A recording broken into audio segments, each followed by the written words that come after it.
How's everybody doing this fine day? I certainly hope all of you had a very good, relaxing weekend. You were able to prep up and prepare yourself for the week ahead, and you were able to get ahead to look out for your health and your fitness, your wellness. If you prepare for the week when it comes to your food, your activity, especially your hydration, your sleep, get some stress relief in, it makes the week a lot easier. And therefore, then you just prepare for the weekend after that. Now, we're going to get to some of that in some later videos I have today. But for right now, I just wanted to point out how we should not expect the government to help us be healthy ever. And don't get me wrong, I was very much hoping that RFK and his new crew would, come in and at least help us get a little bit healthier. I'm not seeing it. Uh, I don't even see the effort, to tell you the truth, because I will always point this out. I voted to have pharmaceutical ads taken off of TV. If anything, I'm seeing more of them. I did not vote for the government to make deals with the pharmaceutical industry, and I definitely did not vote for the government to be promoting pharmaceutical drugs ahead of their release. And I talk fairly, before 2020, I talked almost exclusively about weight loss. Now I'll talk about politics because weight loss is politics, unfortunately. Public health is absolutely politics, especially when, they tried to take over the fucking country over a cold. But I just want to go over this ridiculous narrative that RFK and Dr. Oz and all of his people are putting out. This is a ridiculous narrative, just so everybody understands. This is Dr. Oz talking on Fox Business, and we're just going to let him talk, and then I will add my 2 cents. By buying these cutting edge drugs. And these pharma companies are rapidly evolving this technology. We have pills coming out. I just learned, I'll break it to your audience, by March, we will have pills replacing the injections for these patients as well. That's at $150. It's even cheaper. So we are. So you're spending money to eat less. Does everybody understand how that works? How about you just fucking eat less? Dramatically changing the face of obesity. But one big statement, one big plea. Maria, you were kind in your words to me earlier. My whole life has been built on educating folks, empowering people. Really? Oh. Weight the right way. Diet, exercise. Obesity is not a shortage of GLP-1 drugs in your bloodstream. However, if you can't... Wow, I'm actually fucking shocked you said that, to tell you the truth. Lose weight. These are an important crutch. They absolutely work, reducing about 20% of the obesity that we're seeing now in folks who are struggling. And we think there's going to be massive uptake of these drugs so that by the time a year from now, when we speak, and we'll speak many times between them, but by a year from now, Maria, we'll have lost 135 million pounds as a country. So 135 million pounds as a country. Let's break that down. First of all, I heard it was 125. Before from RFK, but when you factor in that according to 2018 numbers, over 50% of the population was morbidly obese by waist to height ratio. Half the population is 150 to 160 million people. So each of those obese people are going to lose a pound. That'll fix shit. Does everybody they're selling, it's 125 million pounds. You only weigh 200 pounds, and we're going to try to lose 125 million pounds. Does everybody see the semantics that's being played? I mean, RFK and our government is now pushing weight loss drugs when they were all talking shit on them like last year. The deal was struck with Pfizer, with Novo Nordisk, and with Eli Lilly, that they get priority approval also. So that's why he knows that by March, they're going to be releasing these drugs. This is fucked up. Seriously fucked up. I have said it before, and I will say it again. The medical industrial complex is not qualified to even help with obesity. It's a lifestyle-driven illness. You need to change your lifestyle. He even called these drugs a crutch. We need to help people, like crutch people. No, we do not, because that the crutch itself is damaging. They're also acting like these drugs don't have a $2 billion fucking lawsuit against them right now, which is even weirder to me that our government is the one pushing these things. Like, very super, super strange, super odd to me that this is happening. So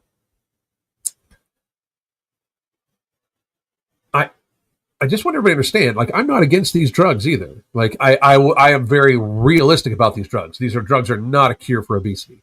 They're not even close to it. As a matter of fact, you lose about 10%. And I would argue that the pills are going to be even worse, because anytime you go from an injection to a pill, it becomes much more liver toxic. Like, it becomes much harder on the liver, just so everybody can grasp that. These drugs are already hard. We are going to make a entire fucking population of diabetics because we are not going to be taking health seriously. There should be almost zero cases of type 2 diabetes in America. Zero. Treating type 2 diabetes is a complete gift to the pharmaceutical industry. Avoiding type 2 diabetes or reversing type 2 diabetes, as many, many, many people can, 95% of all type 2 diabetics could be avoided, mitigated, or managed by nutrition alone. Like, people become diabetic in America, they'll start taking metformin and insulin, and then they'll still eat fucking cake. That's next level crazy. And then you hear people like, oh, they can't enjoy themselves? No, not with cake. They can enjoy themselves, but they shouldn't enjoy themselves with processed sugar. If you are diabetic, you should not be eating sugar. You should be eating very low carbohydrate also if you're diabetic. It's common goddamn sense. You ate a bunch of this shit that hurt your body. Your body no longer functions the way it's fucking supposed to function. You're going to take medicine to keep eating that fucking way. That is self-harm. Like, when you see a diabetic inject more insulin because they've eaten a candy bar, that is self-harm. Especially because most of the time, when you inject insulin, it makes it so your body is in a hyperinsulinemic state. Hyperinsulinemia is what causes damage to blood vessels, veins, arteries, and that's what causes cholesterol to have to go and try to repair the damage, and then blockages happen. Like, very few strokes and shit like that are from cholesterol. Like, that's something they sold you on. It's from hyperinsulinemia that damages the vessels, and then the vessels have to be repaired with cholesterol. The cholesterol buildup and plaque buildup is literally just the aftermath of the actual damage. I don't know how many people have like discussed this with the general public, but hyperinsulinemia is the thing that's like hyperinsulinemia like has shown to literally increase Alzheimer's because it makes fucking sense. Right now, we're even having the government be on the full train of like let's fucking like just drug everybody into oblivion. But this is not sustainable. We should be spending less money on healthcare. If we were getting healthier as a people, we would be spending less and less and less money as our total shared societal healthcare burden per year. It has gone up insanely in the last 6 years. We are going to likely spend 6.5 and up trillion fucking dollars in 2026 on shared healthcare burden. That is unsustainable. Does everybody understand how ridiculous that is? And everybody can be like, oh, well, it's because drug prices. Nah. Okay. Like, just as we're going over all this insurance stuff with Obamacare, which I've always said was a gift to the insurance companies. It's like, how much I told you so about the fucking public health industry do I need to have to say for people to recognize me? Because I have said for fucking years that Obamacare was a gift to the insurance companies. Does everybody know how the subsidies worked? Here's how the subsidies work. They would charge the insurance company would charge the person $600 a month for their insurance. But the government would give them taxpayer dollars of $300, so then we only charge the person $300, but then we shift all of it around again more. It's like socialism and health do not fucking go together. Ever. It's so mind-numbing. Life and Lies by Syra. It is simply an ungodly amount of sugar constantly in circulation. It's just an enormous amount. I can't even imagine it. 15 years ago, I had a friend who said, "That's okay. I'll take my insulin." After he went out to lunch, even then my brain was questioning it. It's fucked up. Like, that's messed up. That's mental illness, right? It really is. It's mental illness. Hey, Alan, I sent you a video on X about Make America Healthy Again is Cope. I think it's a great video for you. I'll check. Let me see. I got it.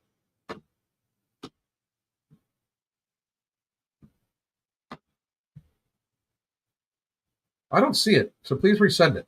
Okay? I do not see it, so please resend it. I appreciate it. Or send it to me on another thing. So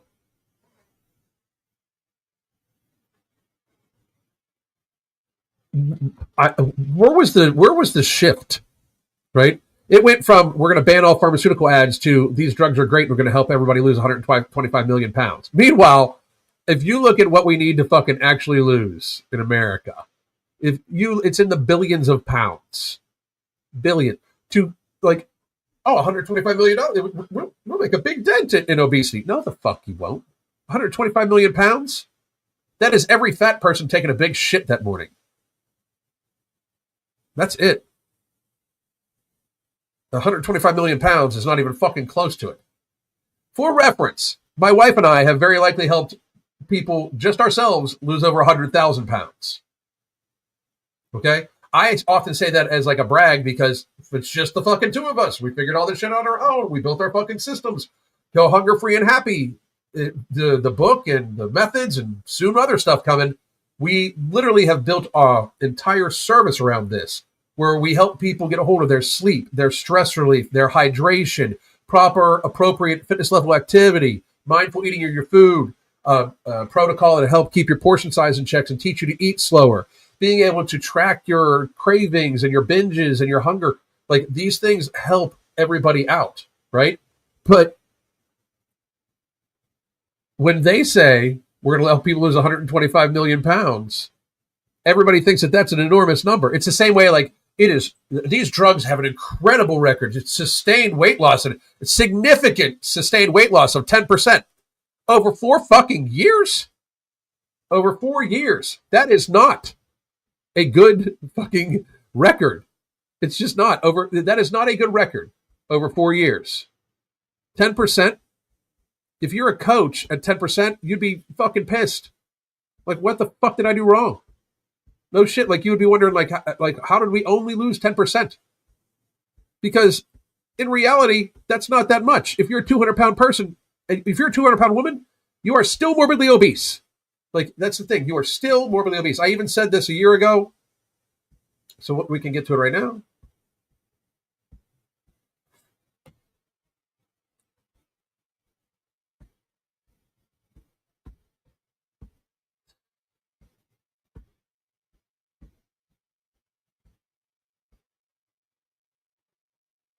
Huh. Oh, shit. I know why.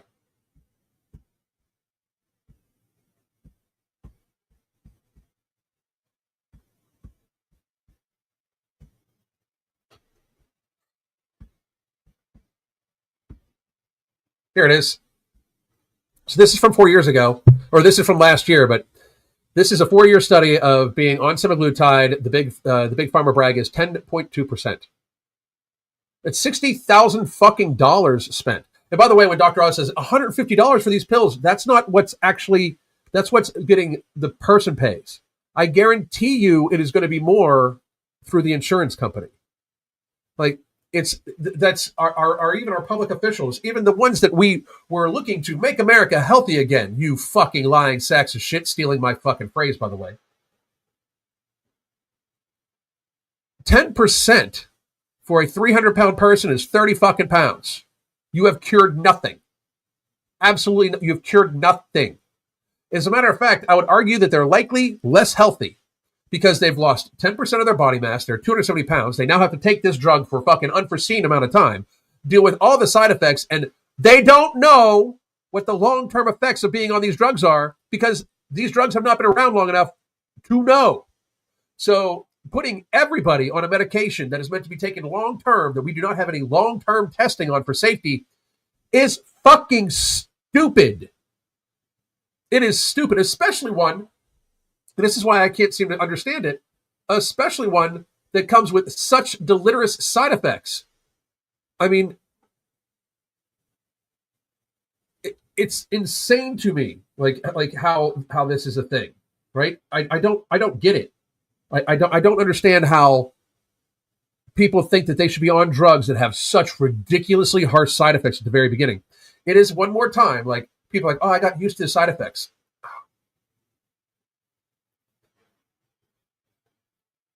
I mean, alcoholics don't get hangovers. It does not mean it's good for them.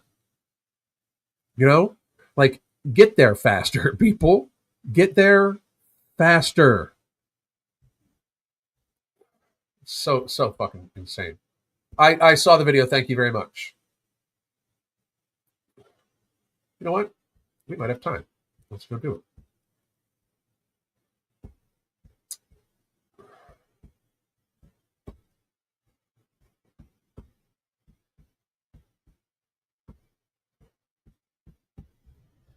How long is the video?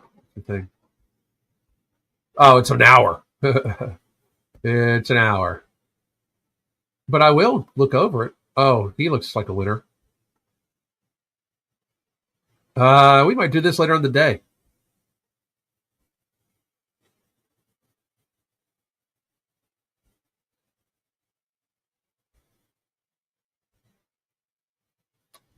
Maybe we might do this later in the day, like 5 p.m., something like that. We'll see. We'll see what I got going on. Apparently, they would rather have a side effect than practice self-control. Now, and I'm going to be honest. Don't get me wrong. If you're on these drugs because you feel that you can't like do it without them, and I've met many people that are like that. We work with people that are on these drugs. We also work with people that have had the surgeries before. The reason why we have to still work with these people, like my wife and I in our coaching, which by the way, I'm going to give you a link for in a second, why we still help these people is because it doesn't teach you anything about lifestyle habits. And if you eat unhealthy with less appetite, you are getting even less nourishment. Like if you go on these drugs, or especially if you get the surgeries and your absorption area is less and those sorts of things, but you also are not taking in food the way you took in, you very much need to use that very finite amount of time to get better habits. Get much healthier habits. Like you really do. You need to, in fact, you need to, in fact, make it so you are not, and I mean, so you are absolutely not eating junk anymore. Like it's just beyond me, you know, that we still do this. Whoop! Here we go. The cost of the medications, the results are stupidly appalling. It would be easier to keep them in jail for a week with supplemented water. I'm not saying I disagree. And don't get me wrong, I don't think we should put anybody in fat prison camps and all that. Like I hear people already fucking probably beefing about me. But that is not what I'm saying. What I am saying is people need to take their weight loss way the fuck more seriously. And, you know, actually just focus on getting the pounds off. If you're morbidly obese, focus on getting the pounds off. Stop getting into all the semantics about like what you should, like the optimization. You are fucking far from optimal. If you are a 300-pound person, you should not be worried about optimization. You should be worried about generalization. You should be worried about the generalized reduction of your caloric intake. You should try to have the reduction of calories taken in be completely from ultra-processed foods that you take in. You should avoid ultra-processed foods like it's the fucking plague if you are trying to lose weight. If you are trying to lose weight and you find yourself getting a drive-through once a week unplanned, I'm saying that you are not serious about your fucking weight loss. Now, just so everybody knows, here is the links to our coaching. We help anybody. I don't care. And if I am not your cup of tea, you could be my wife's client. She is actually my coach. She is the better coach out of the two of us. So if you want to just go with her, please feel free to do so. But it is daily communication, weekly video conferences. We actually do a video conference every week. Check up on stuff. Sometimes they last anywhere from, 15 minutes, sometimes 10, 5, depending on that week. But at the very beginning, we normally talk to you twice a week.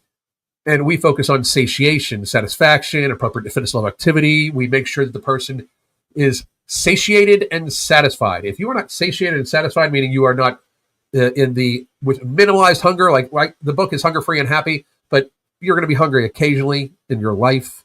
But for the most part, like, I don't have physical hunger. I'm not like ever like, oh my God, I'm so hungry. Ever. Not anymore. Absolutely not anymore. And that's a good fucking thing, frankly. We'll get you here 1 second.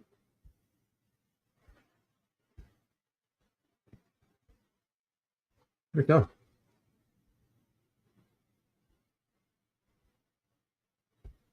Oh, fuck. Oh, there it's good. So I needed to check just to make sure. I'm 1,758 days, no binge. 1,758 days, no binging. And that is what my wife has done for me. She has put that together. It's an amazing, amazing process. Absolutely, after my surgery, I lived off of protein shakes, protein powders, protein juice, and after Alan and Crystal's help, I'm now eating more whole foods and taking in less prostate supplements. Not sure about that, but thank you, Susan. And thank you very much. I appreciate it. I absolutely appreciate it. 1,758 days. I believe she meant protein supplements, but it was still funny. All right, folks, I am going to take a couple minute break. I am going to go, and then we are going to talk about how you should treat your weight loss like you're escaping from alcoholism. And I have a very special young man that we are going to use as a reference. I found his video wildly kind of funny. So give me 1 second. All right. I hope to talk to all of you here soon. Oh, I'm on a grocery cut. I am on a grocery cut to save money. I don't know what that means. So you're probably taking less groceries. I'm not sure. All right. I will be back in about 5 minutes. God damn.